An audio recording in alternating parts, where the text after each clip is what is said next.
Hello, everybody, and welcome to today's rapid fire SEO tutorial.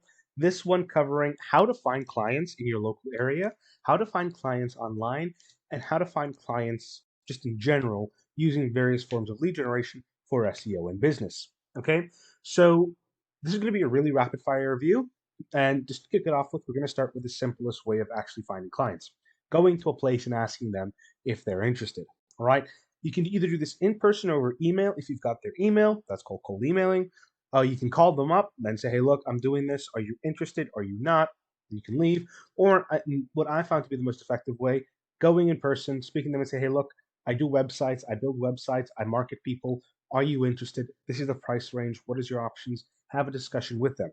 This is something a few of my freelance friends do. They go into coffee shops, into malls, they sit down, they go to venues where they know business people are going to be. They start marketing. They come to me when I used to do training to offer, say, hey, you want a website? This is the price you're going to have to pay. This is the upfront cost. This is the SEO cost. All of those things. That is the in-person local way of finding clients. It's pretty easy. The more realistic way you're going to do this, if you're a freelancer or you're an online worker or you've got an agency, is through lead generation. Okay, so this is putting yourself up on freelance websites like Freelance or Hire Per Hour or different websites like that, Fiverr, and building a clientele and client base like that. Then from there, there's also various forms of lead generation where you create an online portfolio or online profile, like on LinkedIn, on various other websites, and simply get generation through that. Okay. One of the things people underestimate about the power of lead generation is the fact that it is relatively decentralized and just sort of sorts itself out after a while. Okay. For example, if you go to a coffee shop and you randomly start talking to somebody and you know they're in a suit and tie and you ask, hey, what do you do? And they say, oh, I'm in this business and I'm doing this. And you say, oh, I market businesses. I do SEO, I do websites. How can we maybe work it out here? Part about it is being personal, all right?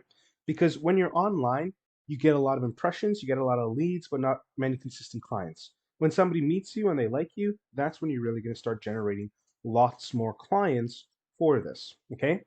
Another option is to create yourself a website where you market what you do and you put all your time, energy, and effort into that website so that people come there, they can see the kind of quality work you deliver. Okay. Another thing is simply by word of mouth.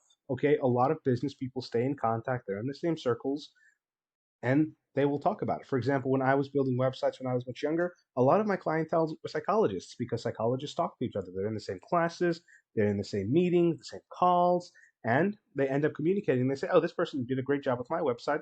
Go to them. This person did a great job with my SEO. Go to them." Okay, that's part of it. Okay. So I really want to keep this under 5 minutes so you can really get the information out of it. But in general, to summarize, when you are looking for a client, don't go out there expecting to fail, but also don't be upset when you do fail.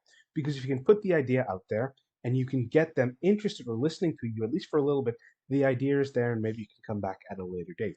If you are in your local area and there's a lot of small time businesses, go to them, offer them web development, offer them marketing, offer them Web 2.0, offer them any service that you think you can reliably do with a lot less effort than a bigger client at a lower price, and comprise yourself a multitude of smaller clients on a consistent basis than a larger client on a semi-regular basis. Consistent income always beats large pockets of income.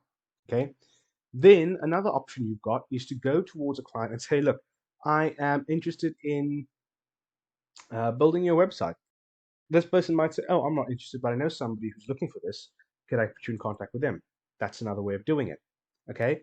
Uh, an even faster way of doing this is simply doing a really good job the first time off and getting those people to market for you. Okay. Say, for example, you're working at somebody's website and you say, okay, look, I'll build your website, but I want to have a section at the bottom of your web page, at the bottom of your footer, saying this is built by me and with my email there. Would that be okay? They say, cool. That's cool. All right. That is realistically the way you're going to generate clients when you are a small time freelancer or agency. Another way of doing it is cold calling, where you get a bunch of numbers for a bunch of businesses and you just call them and you say, hey, look, I'm offering this service. Are you interested? The moment they say no, you just say, I'm sorry for wasting your time. You put down. The moment you get them to say, okay, what are you offering me? And at what price range, you start offering out, well, you start offering out what you can do, and you try and sell it as best as you can, and you always give your maximum offer, or an offer you think is realistic for their services. If you're going to a bank and you're offering them SEO, you can charge however much you think that is realistically worth. But if you're going to a bakery, you're obviously not going to charge them as much as a bank. So it's one of those play-by-plays that allow you to consistently keep long-term clients by optimizing for what your clients need and what you know they can realistically afford. Okay, this is just a really quick video. Hope this was informative. Hope this was insightful. I will see you all tomorrow.